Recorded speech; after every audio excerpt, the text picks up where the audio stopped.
Hello everyone, this is the presentation video on the theory of supply. The explanation on the topic will be presented by Dr. Farida Binti Pardi. Basically, we will explore on the intricacies of how producers make decisions about what to offer in the market. Before we dive deeper into the specifics discussion of supply, let's take a moment to outline what we aim to achieve by the end of this topic. These are our learning outcomes. By the time we conclude our discussion on supply, my goal is for each of you to be able to confidently explain the definition of supply. This includes understanding the core components of what supply truly means in an economic context, going beyond just a simple dictionary definition. Explain the law of supply. We'll thoroughly explore the direct relationship between price and quantity supplied, and the underlying reasons for this relationship.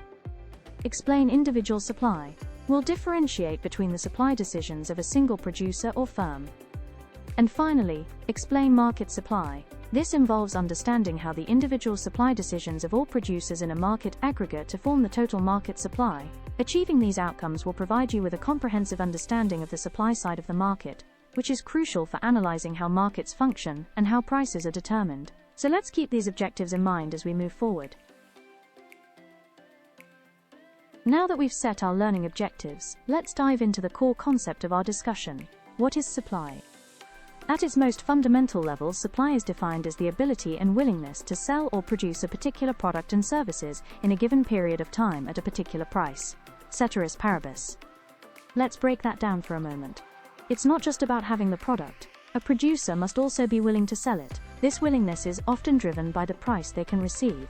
And this has to happen within a specific time frame and at a specific price point. You might have noticed the Latin phrase, ceteris paribus, at the end of that definition. This is a crucial concept in economics. In the context of the law of supply, ceteris paribus means that when we say that the price and quantity supplied have a positive relationship, we assume that all other factors that could influence supply remain unchanged. Think of it this way. When we analyze how a change in price affects the quantity supplied, we hold everything else constant, things like the cost of production, technology, or the number of sellers. This allows us to isolate the direct relationship between price and quantity supplied, giving us a clearer understanding of how producers react to price signals in the market. So in essence, supply isn't just about what's available, it's about what producers are both capable of and motivated to offer at a given price, assuming all other influencing factors stay the same.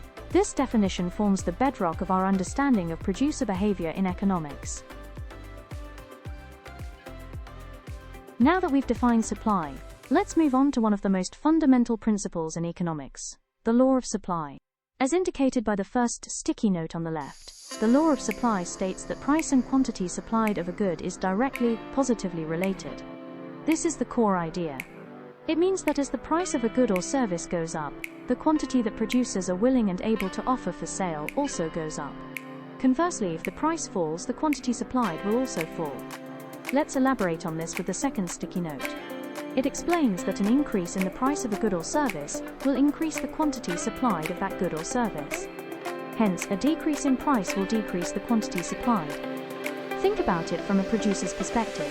If they can sell their product for a higher price, they have a greater incentive to produce more of it, as it likely means higher profits. If prices drop, their incentive diminishes, and they might reduce production or shift resources to other, more profitable ventures. This direct relationship has a very important graphical implication, as shown on the third sticky note. The supply curve is positively sloped because of the law of supply. When we plot price on the vertical axis and quantity supplied on the horizontal axis, the supply curve will always slope upwards from left to right. This upward slope visually represents the positive relationship. As you move up the curve, both price and quantity supplied increase. Finally, and crucially, let's look at the fourth sticky note on the far right. It reminds us that the law of supply assumes that all other variables that affect supply are held constant, ceteris paribus. Just as we discussed with the definition of supply, this ceteris paribus assumption is vital. When we state that price and quantity supplied are directly related, we are isolating this relationship. We assume that factors like the cost of production, technology, government policies, or the number of sellers in the market are not changing.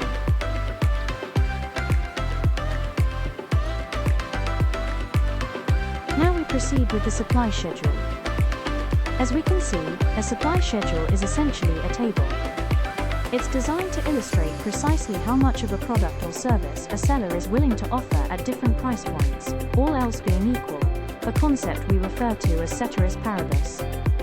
It's a powerful tool that helps us visualize the direct relationship between the price of a good or service and the quantity that suppliers are willing to bring to the market. If we look at our example of air fryers, you can see various combinations, A through E. For instance, at a price of $100, a seller is willing to supply 20 units. But as the price increases to, say, $500, the quantity supplied significantly increases to 100 units. This table clearly lays out the quantities producers are willing to supply at each corresponding price. Now, let's move on to the supply curve. The supply curve is simply a graphical representation of the data we see in our supply schedule.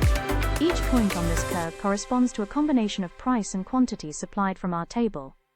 Looking at the graph, you can see points A, B, C, D, and E plotted directly from our supply schedule. When we connect these points, we form an upward sloping line. This upward slope is a crucial characteristic of the supply curve. It visually demonstrates the law of supply. As the price of a product increases, the quantity supplied of that product also increases, and conversely, as the price decreases, the quantity supplied decreases. This positive relationship makes intuitive sense. Higher prices generally mean greater profitability for producers, incentivizing them to produce and sell more. This is why the supply curve always slopes upwards. As you can see at the top of the slide, individual supply refers to the supply of goods and services from a single producer. This means we're looking at the quantity of a product that one specific company, farm, or individual seller is willing and able to offer at various prices. Now, let's look at the graph below, which illustrates an individual supply curve, using the example of ice cream. Just like the general supply curve we discussed, this graph plots the relationship between the price of ice cream and the quantity a single producer is willing to supply. Observe the points labeled A, B, C, D, and E. These represent different combinations of price and quantity supplied by this one ice cream producer. For instance, at a price of $1, the producer is willing to supply 20 units of ice cream. As the price rises to $5, their willingness to supply increases significantly to 100 units. You'll notice that this curve, just like the aggregate supply curve, is upward sloping. This is a consistent characteristic. It reinforces the law of supply from the perspective of a single producer. As the market price for ice cream increases, this individual producer is incentivized to produce and offer more ice cream, because higher prices mean higher potential profits for them. We've just discussed the individual supply curve, focusing on the supply behavior of a single producer. Now, let's expand our view to understand the market supply, a crucial concept for analyzing overall market dynamics. As shown here, market supply refers to the supply of goods and services from a group of producers. Unlike individual supply, which looks at one firm, market supply aggregates the output decisions of all producers within a specific market. Crucially, market supply is a horizontal summation of all individual supplies by producers in a particular market. What does horizontal summation mean? It means that at each given price level, we add up the quantities supplied by every single producer in that market, to arrive at the total market quantity supplied at that price. You can visualize this with the simple equation shown here. Market supply equals producer A's supply, plus producer B's supply, plus producer C's supply, and so on, for every producer operating in that market. This aggregation gives us the complete picture of how much of a good or service is available at different prices from all sellers combined. Finally, let's consider the market supply curve. This curve graphically illustrates the relationship between the total quantity of a good or service that all producers in a market are willing and able to offer at different prices, holding other factors constant. It is essentially the sum of all individual firm supply curves in that market. Just like individual supply curves, the market supply curve will also be upward sloping. This is because if the price increases, not only will existing producers be willing to supply more, but new producers might also enter the market, further increasing the total quantity supplied. This collective response to price changes is what the market supply curve captures.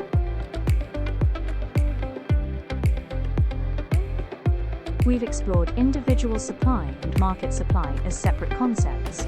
Now, let's bring them together and see how we move from individual supply to market supply. how the actions of individual producers combine to form the overall market picture. The core idea here is that market supply is simply the sum of all individual supplies. Let's look at the table. We have three hypothetical ice cream shops: Shop X, Shop Y, and Shop Z. For each combination, A through E, and corresponding price of ice cream, we see the quantity each individual shop is willing to supply. For example, at combination A, where the price of ice cream is $1, Shop X supplies 20 cones, Shop Y supplies 40 cones, Shop Z supplies 15 cones. Focus shifts to the market supply equals equation and the example text box. To find the market supply at this price, we perform a horizontal summation. This means we add up the quantities supplied by each individual shop at that specific price. As you can see in the equation, market supply equals Shop X's supply plus Shop Y's supply plus Shop Z's supply. Following our example for combination A, at a price of $1, the market supply is equal to 75 cones, which is the sum of 20 from Shop X, 40 from Shop Y, and 15 from Shop Z. 20 plus 40 plus 15 equals 75. We repeat this process for every price level to fill out the market supply column in our table. This concept is also beautifully illustrated graphically. 4 graphs are derived from the supply schedule. The first 3 would represent the individual supply curves for Shop X, Shop Y, and Shop Z respectively. Each shows a unique upward sloping relationship between price and quantity supplied. The final graph on the far right is the market supply curve. This curve is derived by horizontally summing the quantities from the individual supply curves at each price point. For instance, if you take the quantity supplied by Shop X, Shop Y, and Shop Z at $1, and plot their sum, 75, against $1, you get a point on the market supply curve. When you do this for all price points, you construct the market supply curve. Notice that the market supply curve is also upward sloping, but it represents a much larger quantity at each price, reflecting the collective output of all producers in the market. Alright, that brings us to the end of the presentation on the theory of supply. Thank you for watching. Hopefully, this presentation has provided a clear and comprehensive understanding of supply, from individual producers to the market as a whole. We wish you all the best, and thank you once again. This video is presented by Dr. Farida Binti Pardi.